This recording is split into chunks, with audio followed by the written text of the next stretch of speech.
The air is wrong. It smells of ozone like a storm just before it breaks. And cold. Stone cold. The great bronze doors are sealed. They have been sealed for hours, or maybe days. Time loses meaning in these halls. The only sound is the click. The boy on my left. His jaw is tight, a muscle jumping, and a single tooth. Clicks. Click. Click. Click. A rhythmic, maddening sound that drills into my skull. I try to pray. I recite the litany of faith. My voice is a whisper and it trembles. The Emperor is my shield. I say it again. The Emperor is my shield. The words feel hollow. They are just air. I am not alone. There are 20 of us all robed in gray. We are the aspirants. We are the cursed. We are the ones with the gift. The girl to my right, she is weeping. A small, choked sound she tries to hide in her sleeve. She is weak. Am I weak? My hands are shaking. I clench them in the folds of my robe. I tell them to stop. They won't obey. The boy with the clicking tooth, he is chanting too. A low, desperate monotone. He's praying for deliverance. I am just praying for it to be over. The clicking stops. Silence. The doors. The doors make a sound. A low grinding scrape of metal on stone that vibrates in my teeth. It begins. A voice, not human. A vox grill sterile and cold. It calls my designation. Aspirant. 8-18 Delta. I stand. My legs feel like lead, like they are encased in wet cement. I walk the white mile. That's what we called it in the Scola, the orphanage that teaches you to worship pain. It's not a mile, it's just long. A corridor of polished black stone that reflects the cold blue lumen strips above. Each footstep echoes, my own lonely sound. This chamber isn't a holy place. There is no gold, no grand statues of saints. It is a functional room, a laboratory, a slaughterhouse. The walls are tiled, stained with rust and other things. The air hums, a low vibrating thrum I can feel in my chest. There are men and women in dark robes, inquisitorial acolytes. Their faces are masks of duty devoid of pity. Medici stand by their tools gleaming on steel trays. And the astropaths, they watch us. They stand in alcoves draped in rags, their faces a ruin. They have no eyes, just scarred empty sockets puckered and burned. They are what we become if we survive. They don't look at you. They look through you. I feel their minds, a cold, static pressure. They are judging me. They are efficient. No words are spoken. I am strapped to the chair. The restraints are leather cold and stiff. The cables, they are cold too. They attach them to my temples, to my spine, to the base of my skull. The metal bites into my skin. They place the device on my head. The side dampener, a crown of thorns to keep the gift quiet. I can feel it. A dull weight. A cold voice speaks from the grill. Aspirant 818 Delta. Your test begins. This is it. They say it is not a test of power. It is a test of will. A test of faith. I had no will left, only fear. They turn it on.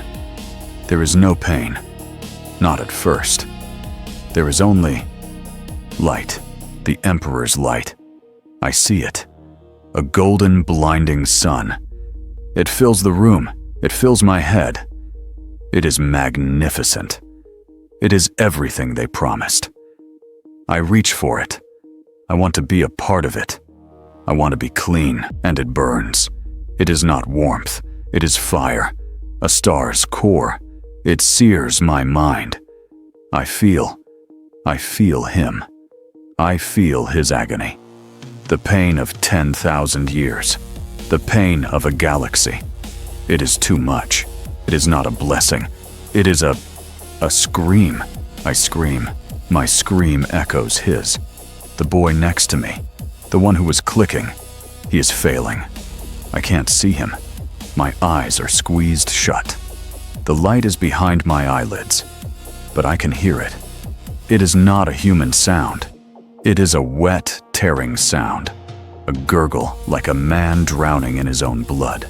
The scream just cuts off, abruptly. And the smell hits me.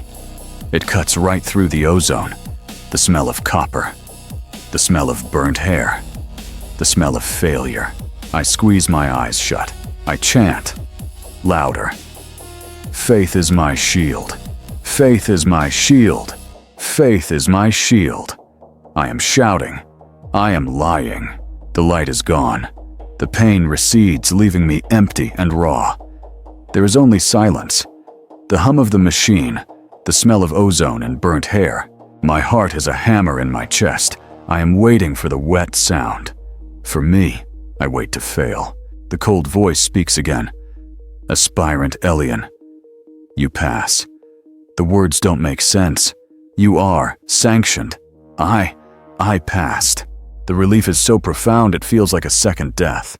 They unstrap me. My limbs are heavy, useless. Report to the tithe master. The acolyte's voice is bored. He pushes me toward the far door. I passed. I am sanctioned. I am a tool for the Emperor, but I know the truth. As I walk past the empty chair next to mine, as I breathe in the smoke, I know it wasn't faith that saved me. It wasn't my will. It was terror. Pure, primal terror. I thought the test was over. But as I smelled the smoke from the boy next to me, I realized the test had just begun. The tithe hall was a cavern. 1,000 voices, 1,000 shuffling feet, all echoing on cold steel. We were cargo. We, the sanctioned. Hundreds of us. They shaved our heads.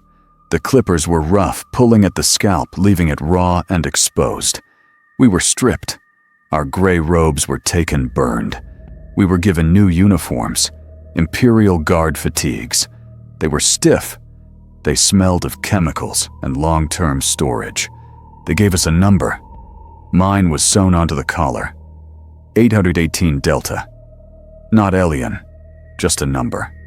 A tithe. We stood in line for hours. The hall was filled with officers shouting muster calls, assigning us to regiments we had never heard of. We were the attachments, the psychers, the witches. Then I saw him. He wasn't shouting. He didn't need to. The crowd parted for him. Commissar Varys. He was a figure carved from obsidian, all polished black leather and cold fury. His cap was peaked, casting a permanent shadow over his eyes. His face was hard cut from granite scarred. He stopped in front of me. He was checking his data slate. He looked from the slate to me. He was assessing, like a man inspecting a tool, a weapon. He tapped the psychic hood they had bolted to my skull. The new one, a control device. He tapped it with one black, gauntleted finger. The tap was loud in my ears. Aspirant 818 Delta. Elian. His voice was a low growl like grinding rocks. You are assigned to me. Cadiant. On 12th. The ghosts. He turned. I followed. He led me to a small group of soldiers huddled by a landing bay door. They stopped talking when they saw us, when they saw me. This is the attachment, Varys said. His voice was flat. See, he is equipped. He left. No other words. The soldiers looked at me.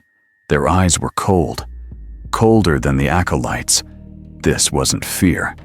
This was contempt. Resentment. A woman stepped forward. She was hard-bitten, her face a map of old scars. One eye was a milky blind orb. The other was sharp. It looked right through me. This was Sergeant Kella. She sighed. A long, weary sound. Great, she muttered, not to me, but to the sky. She looked at me. Try not to get us all killed, Sparky. A big man, broad as an ogrin, spat on the deck near my feet. His name was Brock, a witch, just what we needed. He looked at me, daring me to speak. I said nothing. I just stood there, my head shaved, my new uniform already feeling like a shroud. I was a coward in the sanctioning hall. I was a coward now. A third soldier, a young woman, looked at me. Misha. She was quiet, nervous. She didn't look angry. She looked scared. She fumbled in her pack and pulled out a ration bar. She held it out to me, a gesture of peace. Pity. I stared at her hand. I was too proud to take it, too scared. I just shook my head. Her face fell. She pulled the bar back, hiding it. The silence was heavy, broken only by the click-clack of my new hood. A steady, rhythmic sound. A machine reminding me I was a machine. Click-clack. Click-clack. The sound of my control. Varus returned. He stopped in front of me again. His shadow fell over me. Aspirant. He held up his gauntleted hand, 3 fingers raised. Your hood has 3 settings: dampen, null, and unleash. He curled his fingers into a fist. You are only permitted to use dampen. You will keep it on dampen at all times. He pointed one finger at my chest. If you touch the others without my direct verbal order, I will execute you. He leaned closer. I could smell the leather of his coat. If you show any sign of weakness, any sign of corruption, I will execute you. His voice dropped to a whisper. Your soul is the Emperor's. Your life is mine. Do not waste either. He walked away. I was left with the squad. My squad. They were already moving, picking up their gear, not looking at me. I was not a soldier. I was not a brother in arms. I was a weapon they were forced to carry. A piece of ordnance that might explode at any moment. They gave me a laser gun I didn't know how to use, and a control collar for a power I wasn't allowed to have. They called me Sparky. I was one of them, but I was already a monster. We were loaded into the hold like ammunition. 10,000 soldiers packed shoulder to shoulder in the belly of a void ship. The air was recycled.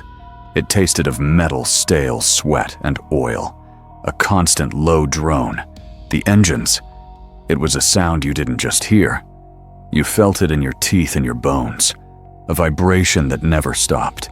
The lights were a dull, sickly yellow. They never went out. They called it day cycle. Then they would dim them to a deep red. They called that night. It made no difference. Sleep was impossible. The routine was a slow death. Weeks passed, or maybe months. The ship's Vox system broadcast the litany of faith, 18 hours a day. The same prayers over and over until the words were just noise, a monotone chant that blended with the engine's drone. We ate corpse starch, a gray, tasteless paste served cold. It kept you alive, that was all. Brock the large one made a point of it. He would shoulder check me in the meal line. Hard. I'd stumble. He'd laugh. Watch it, witch. Kella would see. She would just shake her head, her one good eye cold. She never stopped him. I was not one of them. I was the thing they carried. Misha tried. During one night cycle, she sat near me. She held out a small, worn-out book. The Imperial Infantryman's Uplifting Primer. Its pages were soft, dog-eared. It helps, she whispered. My brother, he gave it to me. I looked at the book. I looked at her. I turned away, facing the bulkhead. I heard her small sigh. She put the book away. Kindness was a weakness I couldn't afford. It was a lie. Then it happened. It was night cycle. The red lights were dim. The engine drone changed. It became a low, groaning moan. The entire deck shuddered a violent lurch that threw men from their bunks. And the light. The Geller field. It was a faint, golden shimmer usually visible on the bulkheads. A sign of the Emperor's protection keeping the outside out. It stuttered. It flickered, and it turned a deep, sickly purple. Just for a second, the hold erupted. Men were groaning, clutching their stomachs. Void sickness. The smell of vomit filled the air. They were clutching their heads, weeping, screaming, but not me. I didn't feel sick. I felt cold. And the click-clack of my hood, it was drowned out. A new sound, a rushing, hissing static, like a million insects crawling inside my ears. And inside the static, a voice. It wasn't a voice made of sound. It was a feeling of pity, a vast, lonely, cold pity. It whispered. So cold. It was a thought placed directly into my mind. Help. Us. I recoiled. I slammed my hands against the psychic hood, against the metal shell bolted to my skull. I fumbled for the dial. I cranked it. Past dampen, all the way to null. The static vanished. The voice was gone. There was only silence, and the sound of 1,000 men vomiting.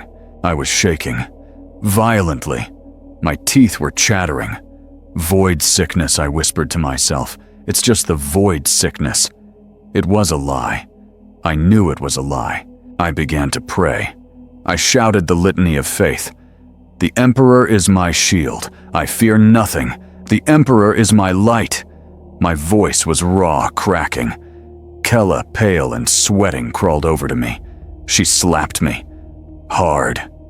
Shut your trap, Sparky. You're making it worse. I stopped. I just stopped. The Geller field came back.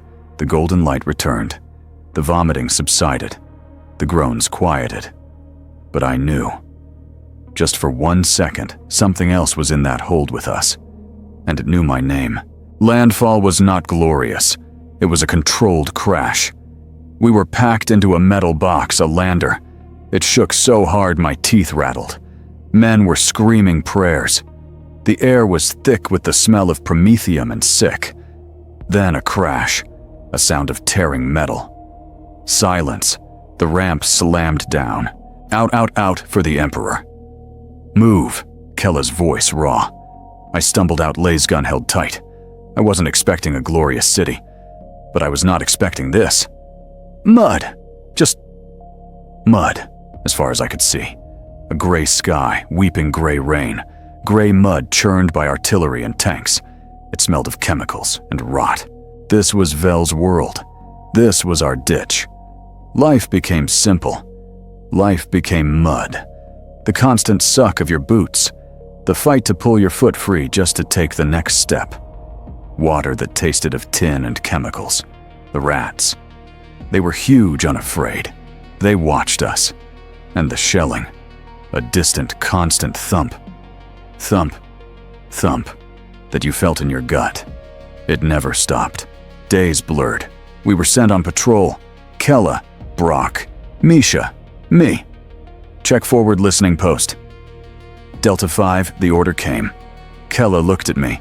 You, Sparky, you carry the extra Vox pack. You stay at the back. You stay out of the way. She didn't trust me with a loaded gun. She was right. I fumbled with the pack. My hands were numb. The cold was a physical thing, a weight. We moved through the trenches, then out into no man's land. A landscape of shell holes and shattered trees. The quiet was worse than the shelling. It was agonizing. Just the sound of the rain. The suck splat of our boots in the mud. And my own breathing. It was too loud. Ragged. Wet. I felt watched. Every shadow, every broken piece of razor wire, it was looking at him. The click-clack of my hood felt deafening. I was broadcasting my fear. It happened fast. No grand charge. No battle cry. Just a shape. Rising from a shell hole not 10 feet in front of me. A man, or what was left of one. Dressed in rags, his skin covered in weeping sores. His eyes, they were milky, insane. He held a knife, a long, rusty blade. He screamed, a high, thin sound. for the eightfold. I was closest. He was running right at me. And I froze. My training, the litanies, the fear of Vorus, it all vanished. My laser gun felt like it was welded to my chest. I couldn't lift it. I couldn't breathe. I couldn't even scream. I just stared into his mad eyes. He was going to kill me, and I was just going to let him. Crack. A single sharp sound. The heretic's head vanished in a spray of red and gray. His body momentum carrying it fell forward. It landed at my feet. It splashed mud onto my face, into my open mouth. Silence. Just the rain. I was still frozen. The heretic's blood was in the mud. I could taste it. Mud. And copper. Brock shoved me. Hard. I fell backward into the mud. "You froze witch! You emperor-damned coward! You almost got us all killed." He raised his boot. "Get up!" Kella's voice. She stood over me, her laser gun smoking. Her one good eye was filled with not anger, contempt, disgust. "Get up, Sparky. The mud's no place to die." I got up. I was covered in it. The mud. The heretic's blood. I was a coward. My training was useless. My faith was a joke. The shame, it was deeper than the fear. It was a cold, hard stone in my gut. He would have killed me. But the worst part wasn't the knife. It was the look in his eyes. He wasn't afraid. I was. Weeks turned into a gray smear of mud and waiting. The grind. That's what Kella called it. The grind. It wasn't a war. It was an attrition. Waking up to the same gray sky. Eating the same gray paste. Standing on the firing step 10 hours at a time. Staring into the same gray mist. Waiting. Waiting for the thump of the artillery. Waiting for the zip crack of a sniper round. Waiting for a whistle that meant you had to climb out of the mud and run toward other men who were waiting to kill you. The cold was the worst part. It was a wet cold. It got inside your uniform, inside your bones. It never left. My fingers were always numb. My feet were always numb. I was just numb. And the static. The whispers were back, not from the void. This was different. It was in the Vox. Our regimental Vox net was choked with static. But sometimes, late at night when I was on watch half asleep, the static would change. It would sound like cheering. A distant crowd, thousands of voices roaring, celebrating. I told Sergeant Kella. She checked my hood. Dampeners on Sparky. It's just shell shock. You're cracking. Get back on the line. She was right. I was cracking. I had my prayer book. The small one they gave us on Terra. The pages were waterlogged, the ink bleeding. I was supposed to be reading it, reinforcing my faith. But my fingers, they itched. A deep crawling sensation under the skin. Like something was moving in there. Like insects. I would scratch, but it didn't help. The itch was deeper than the skin. I found a piece of charcoal from the fire pit. It was a relief to hold it. On watch, I held the prayer book in my lap. I should have been reading the litany of the shield. Instead, I put the charcoal to the page. My hand moved. I wasn't thinking. I was just watching the mist, listening to the distant booms, listening to the cheering and the static. My hand moved on its own. The scratching of the charcoal on the wet paper was a small, satisfying sound. It helped the itch. Alien a voice. I flinched, slamming the book shut. It was Misha. She was holding a tin cup. I brought you recaf, she whispered. It's almost warm. She was looking at me, her eyes wide with that same fear I'd seen in the transport. But this time, it was fear of me. What? What is that she was pointing? Not at me, at the book. I looked down. The book was still open. I hadn't closed it. I had filled the entire page. A single repeating pattern drawn over and over covering the holy text. A spiral. An 8-pointed spiral. My blood ran cold. Colder than the mud. I didn't remember drawing it. I stared at it. It seemed familiar. It felt right. "What is it?" she asked again, her voice trembling. "Get away from me." My voice was a hiss. It didn't sound like me. I slammed the book shut. "Leave me alone. Are you spying on me?" "No, I just—" "Get away," she flinched, spilling the recaf. She turned and scrambled away back into the dugout. I was alone, shaking. My heart was pounding. I checked my psychic hood. The indicator light was green. I could hear the mechanism. Click-clack, click-clack. Steady. Rhythmic. I was in control. The machine was working, so why did my hand do that? It was the shell shock. Kella was right. It was the fatigue. It was a test. The Emperor was testing me. I tore the page out of the book. I crumpled it into a ball. I threw it into the wet mud and ground it under my boot until it was just gray pulp. It was nothing. It was a focusing exercise. That's all. I tore the page out. I burned it. But that night, I woke up, and I had scratched the same pattern into the wooden stock of my laser gun. The whistle blew. A high, thin shriek that cut through the thump of the artillery. Over the top, Kella's voice.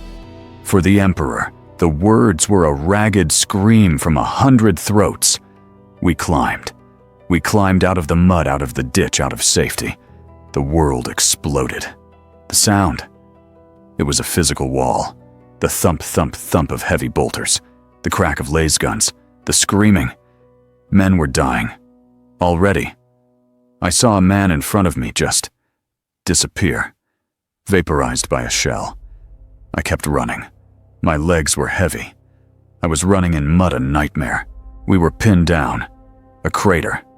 Filthy water at the bottom. A single heavy stubber. Thump, thump, thump.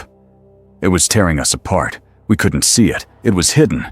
A bunker somewhere in the mist. Men were screaming, holding their insides. Emperor's teeth. "Kella, we're being chewed up," Brock yelled, firing his laser gun blindly.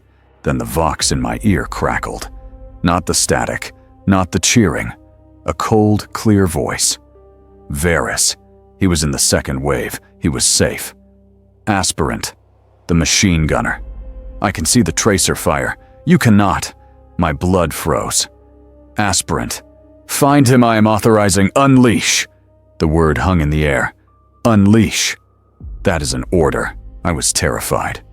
My hands were shaking. I couldn't. But I was more terrified of Varys. More terrified of what he would do to me if I disobeyed.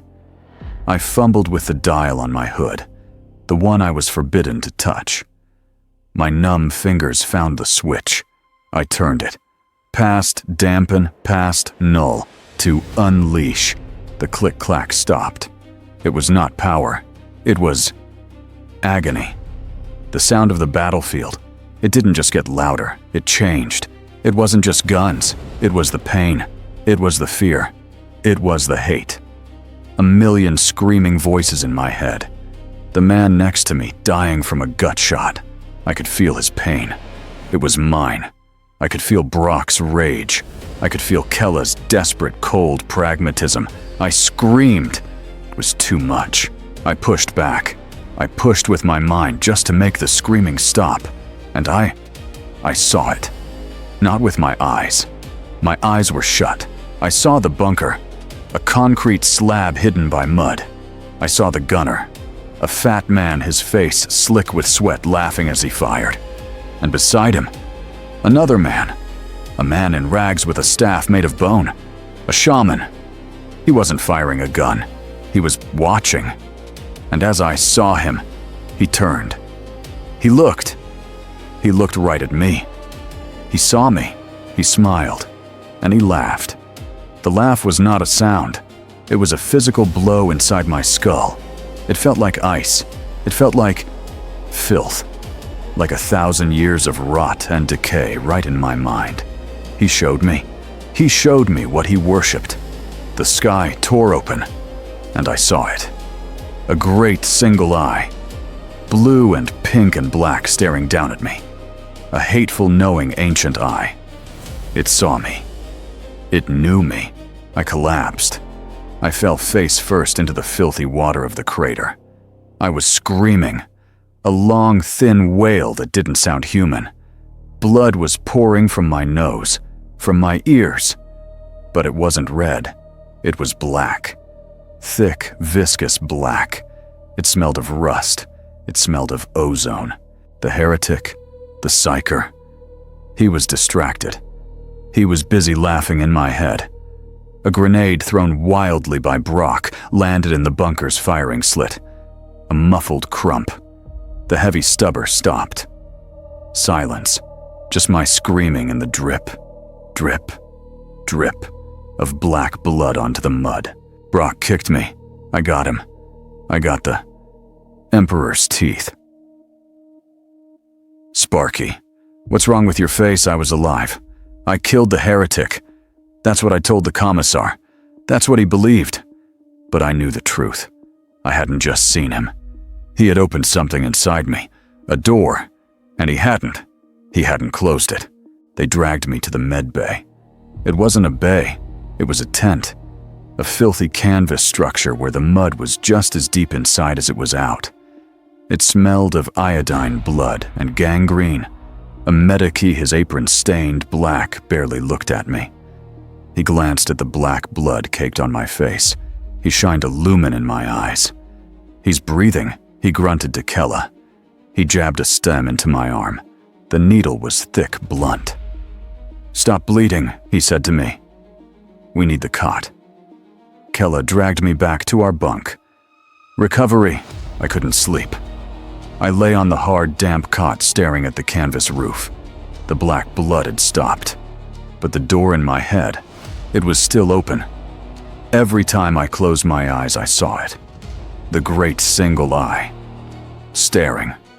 Knowing. I would see the heretic's face, his rotten smile, his psychic laugh echoing in my skull. I would see the 8-pointed spiral, the one I had drawn, turning and turning, pulling me down. I would wake up, gasping, my heart hammering. My own hands would be at my throat, as if trying to choke the memory out. And the itch I'd felt on the watch line, it was back. But it was worse. It was a fire. It was under my skin, a feeling of movement. Thousands of insects crawling through my veins just beneath the surface. I scratched. I tore at the skin of my arms, my chest, my legs. I scratched until I was raw, until my fingernails were caked with my own blood. It didn't stop. It only made it worse. The itch was deep. It was in my bones. I must have slept. I woke up not to the shelling but to a sound. A small, choked gasp. It was Misha. She was standing by my cot, her morning ration bar in her hand. She was staring at me. Her face was white, utterly deathly white. She was horrified. What I rasped. My throat was raw. "What are you looking at?"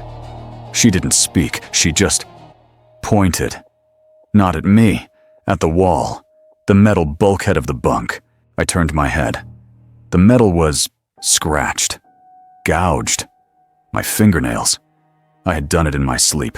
I had scratched the 8-pointed spiral, again. Not once. A dozen times overlapping, dug deep into the metal. I looked at my hands. My fingers were destroyed. The nails were broken, torn, bloody. I didn't remember. I didn't remember any of it. "Elian," she whispered. She looked sick. I said, "Get away," I snarled, pulling my hands under the thin, filthy blanket. The panic was a cold stone in my stomach. She fled. I was alone. I fumbled for my hood, the psychic hood, my control, my shield. I checked the dial. Dampen. It was where it should be. But the sound, the click-clack, it was wrong. It was erratic. Click, click, a pause. Hiss, click, hiss, click, clack. The machine was fighting me, or something was fighting it. The green light flickered. Red. Green. Red. I looked at my hands. I pulled them out from under the blanket into the dim light. The blood was drying. But the hands, they looked wrong? They looked longer. The fingers seemed stretched. The joints, my knuckles, they looked thicker, swollen. It's the cold, I whispered to the empty bunk. The cold. It makes them swell. It was a lie. I knew it was a lie. I scrambled in my pack, my heart pounding. My gloves. I pulled them on. I hid my hands. I would not take them off. Ever. A new feeling. Hunger. A vast, gnawing emptiness in my stomach. But it wasn't for food. The thought of the gray corpse starch made me gag. This was a different hunger. A sharp, predatory craving. A rat fat and gray scurried across the floor. It stopped and looked at me.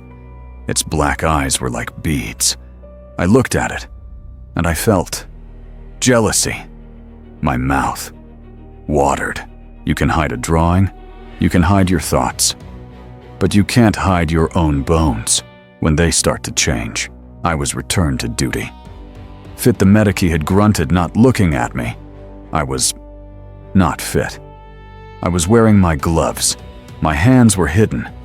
The door in my head was wide open. And the voices, they were no longer static. They were not whispers. They were clear. Thousands of them all speaking at once, a symphony of madness. They were the voices of the tattered hand, the cultists we were fighting.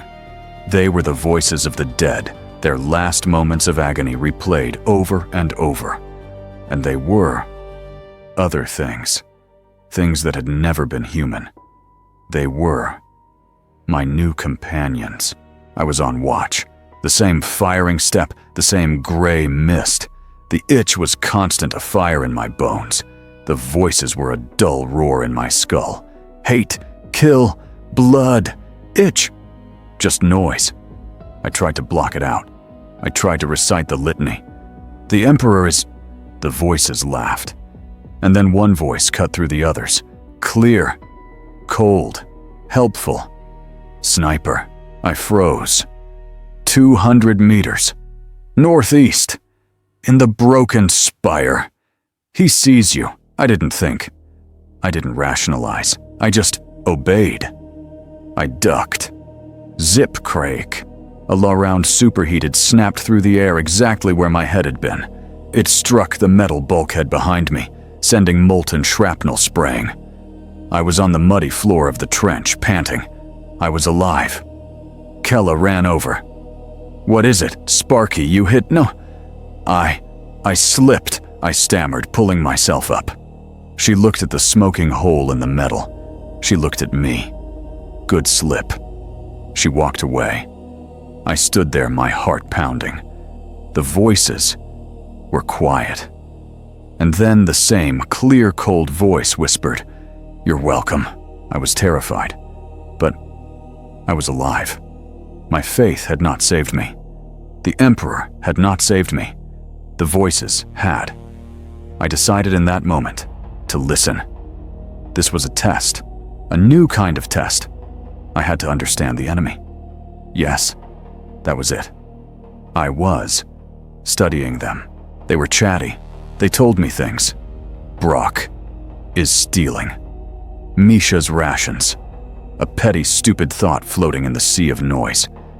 I didn't believe it, but I watched. At the next meal distribution, I saw it. Brock, with his huge frame distracting Misha, his hand, quick as a snake, palming her ration bar. He did it. He was a thief. I felt a new emotion, not fear. Rage. A cold, sharp, righteous anger. He was bullying her. He was bullying me. He was weak. I waited until he was alone, cleaning his rifle. I stood over him.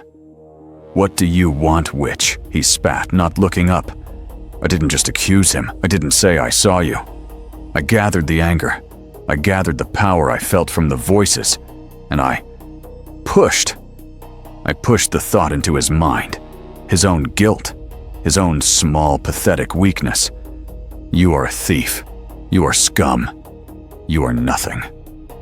I didn't say the words. I thought them at him. I projected them. Brock dropped his rifle. He looked up at me, his eyes wide. He started to weep. Huge, ugly, gulping sobs.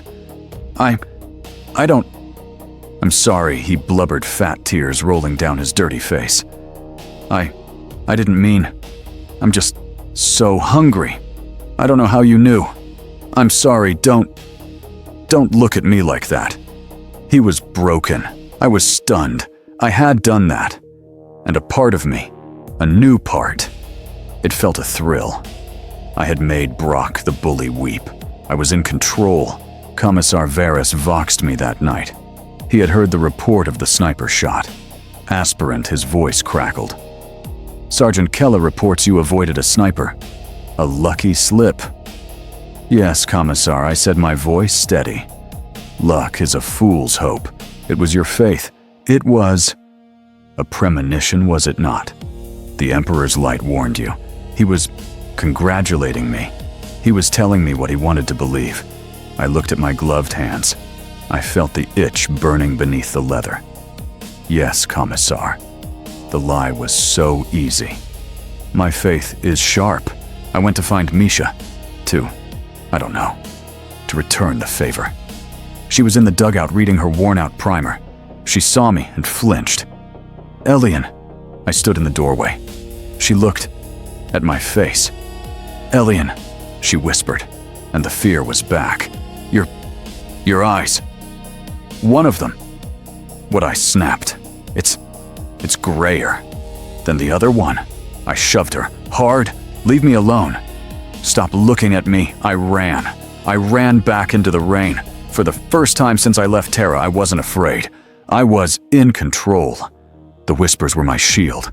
My faith was just a story I told myself. The grand offensive. The whistles shrieked a choir of 1,000 cutting through the dawn. The entire 812th went over the top. It was a meat grinder. The air was a solid wall of noise. Explosions, screams, the roar of last fire. Men I knew. Men I didn't. They just vanished in red mist. This was not a battle. It was a cleansing. And we were the filth. Kella's squad was given a new task. Flank the stronghold, the order came. Hit them from the side. It was a suicide run. It was a trap. We found ourselves in a vast crater, the ground pulverized. And the autoguns opened up. From above. From all sides. Thump, thump, thump, thump. Rain. A metal rain tearing the mud around us. Brock screamed. A high, thin sound. He went down, clutching his leg. Blood bright red pumped between his fingers. Kella fired, her one good eye narrowed. Her laser gun clicked. Empty. She fumbled for another power cell. We were pinned. We were dead. The voices. The ones in my head. They were not whispering. They were not cheering. They were screaming. Save them. Save us. Let go. Do it. Now. It was a roar, a command. It drowned out the autoguns. Misha was next to me. She was huddled, her small primer clutched to her chest. She was praying. She looked at me. Her eyes. They were not gray. They were just terrified. Elian, she whispered, her voice breaking. Help us. Please. She wasn't speaking to the Emperor. She was speaking to me. Do something. I looked at her. I looked at Brock, bleeding out into the mud. I looked at Kella, her face a mask of cold fury, knowing she was dead. I looked at the heretics, their figures moving on the crater's rim, closing in. And I looked at my psychic hood. The click hiss. The erratic pulse of the machine that was supposed to control me. My shield. My lie. I made a choice. I grabbed the hood with my gloved hands. I tore it from my head. The metal shrieked as bolts ripped free. The pain was Exquisite. I threw it. The click hiss was gone. There was only the roar. I let go. The power, it didn't come from me. It came through me. It was a tide, a flood. The gray sky ripped open and the power poured down using me as a straw. It was a feeling of ecstasy, a release so profound it was like a final perfect breath. I raised my arms, and the fire came out. It wasn't red, it was pink and blue. A beautiful swirling fire that made no sound. It hit the heretics on the rim. And they didn't just die. They changed. They melted. I watched one man's bones turn to jelly. I watched another's flesh turn to shimmering pink glass. They screamed, but the screams were beautiful. The voices in my head, they were singing. The wave of power. It flowed backwards as well as forwards, a ripple of pure change. Misha. She was too close. She looked at me. Her eyes were wide, and she just dissolved. She didn't burn. She didn't bleed. She unraveled, like a thread being pulled. Her scream was cut short. All that was left was her helmet. Her primer turned to dust, and a smell. The smell of ozone, and burnt sugar. Silence. The autoguns stopped. The heretics were gone. Misha was gone. Just the smell of ozone and sugar and the sound of Brock weeping. Kella. She just stared. She was staring at me. I was standing, my arms outstretched, my gray-flecked eyes. They were glowing. I could feel them. I could feel the power thrumming under my skin in my new longer bones. Brock, hysterical, pointed a shaking, bloody finger. "Monster!" he screamed, his voice cracking. "You're a monster. You killed her. You melted her," Kella just whispered. "Misha. Misha, no." I looked at my hands, my gloved hands. I saved us. They were alive. I saved us. I saved them. I saved them. But Brock was right. I wasn't Sparky anymore. I was a monster. The echoes of the power faded. The world rushed back in. The sound of Brock weeping and screaming. The smell of ozone and burnt sugar. My hands, my gloved hands, were tingling. The itch was gone, replaced by a warm, satisfied hum under my skin. I did it. I saved them. I was a hero. A shadow fell over the crater. A figure black against the gray sky stood on the rim. He was calm. Commissar Varys. He was here. He had seen. He would understand. He would see my faith was strong. He walked down into the crater. His boots made no sound in the muck. His face was a mask of cold granite. He took in the scene, the melted glassy remains of the heretics. Brock bleeding out, still screaming monster. Kella on her knees, her empty lasgun in her hand, staring at Misha's helmet. And me, standing over them all, my torn uniform flapping my skin, glowing with a faint residual light. Kella, loyal to the last, scrambled to her feet. She tried to salute. Her hand was shaking. "Commissar," she rasped. We were trapped. The aspirant. He. She couldn't say it. She just looked at the patch of melted mud where Misha had been. Brock pointed his bloody finger. He killed her. He's a witch, a real witch. He melted her. Purge him for the Emperor. Purge him. His voice was a raw, hysterical shriek. Varys looked at me. His eyes, they were not proud. They were not angry. They were cold, detached. He was looking at a thing. "Commissar," I said. My voice sounded strange, distant. I was authorized. Unleash. I saved them. I saved the squad. I was loyal. I had followed the order. I had saved his soldiers. Varys raised his bolt pistol. the black yawning mouth of the barrel. It was aimed at my chest. Aspirant Elian, his voice was flat. A field report. For the crime of unsanctioned psi-witchery. For the murder of Trooper Misha. He paused. And for this. He gestured at the melted heretics. At me. I sentence you to death. The Emperor protects. No. No, he didn't understand. I fell to my knees. The mud was cold. No, please, I'm loyal. I'm loyal. My faith. My faith, I was begging. The hero. Begging in the mud. He was wrong. I was not a monster. I was loyal. Varus pulled the trigger. The boom of the bolt pistol was deafening. A flash of orange. The smell of promethium. This was it. Death. The final. Failure. I saw the bolt shell. A black spinning thing. It was moving. So slowly. Like a fly trapped in amber.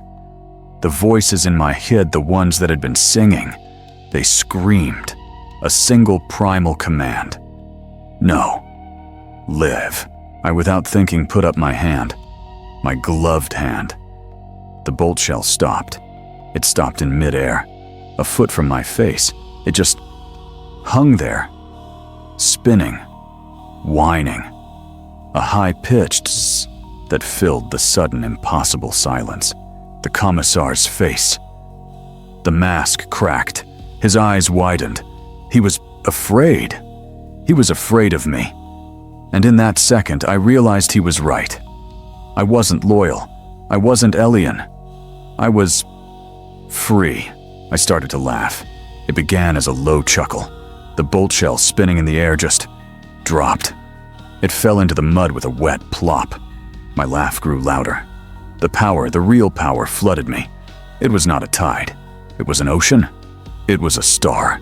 It was home. My laugh. It twisted. It tore itself apart in my throat. It became a scream. A multi-toned, unearthly scream of agony and release. The voices in my head, the whispers, the cheers, the commands, they all stopped. They were all consumed, replaced by a single deafening internal roar. The sound of a son being born in my skull. And the itch, it was back. But it was not an itch. It was a fire. The fire was inside my bones, and my bones were breaking. I heard it. A sound like a bundle of dry sticks being snapped one by one. Snap, snap, snap. Wet, rapid fire. My spine. It arched. It bowed backwards, lifting me off my knees off the ground. I was rising not by my will, but by the will of my own reforging skeleton. The pain was... It was everything. My skin, my uniform torn and bloody. It split. My skin split open. Not with blood. No. A pink, steaming paste. It oozed from the new cracks in my flesh. My flesh, it was running, like hot wax, melting off my new breaking bones, and reforming. Instantly. Thickening. Growing. My gloves. They were absorbed. The leather dissolved into the pink tide of my new hands. My senses. My eyes. The world. It melted. I was blind. The two eyes Varus had stared into, they ran down my face like hot jelly. But new eyes were opening. I felt them. A dozen tiny wet pops. All over my arms. On my chest. On my back. I saw the crater. I saw Kella, her face a white mask of pure terror. I saw Varus, his bolt pistol, empty his hand, reaching for his chainsword. I saw them from 12 different angles, all at once. The world was beautiful. It was sharp. The psychic hood, the one I had thrown, it was still in the mud. The flesh, my flesh, it crawled. A tendril of pink paste steaming slithered from my scalp. It touched the metal. It wrapped around the broken wires, and it pulled. It pulled the machine into me. I felt the metal fuse with my skull. The click-clack mechanism, the erratic beat. It was inside my head now. It was my new heartbeat. Click, hiss, click, clack. The sound of my own unmaking. My mind, my thoughts. Alien. He was small. He was screaming. Pain. Make it stop. Emperor. No, no. Cold. Itch, itch, itch. Wrong, wrong, wrong. Hungry. So hungry. Make them see me. The thought I them dissolved. There was no I. There was only the need, the hunger, the itch. Purge it, Varys. His voice was small, distant. Burn the thing, Sergeant, burn it. Tink, tink, tink. A laser gun. Kella. She was firing. I felt small, hot stings, like pebbles. I turned. All 12 eyes turned to her. I was no longer alien. I was a thing.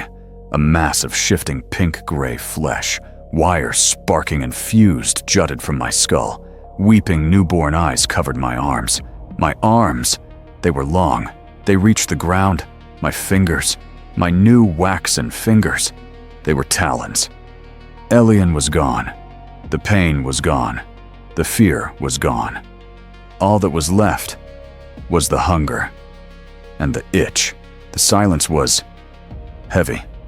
A new silence. The roaring in the head. It had subsided, replaced by the thrum of hunger and the sound.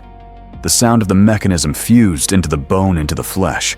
Click, hiss, click, clack. A steady pulse. A new heart. The thing that was alien. It stood. It was tall. Much taller than alien. It cocked its primary head, a mass of flesh, weeping eyes, and fused, sparking metal. It listened. To the mud.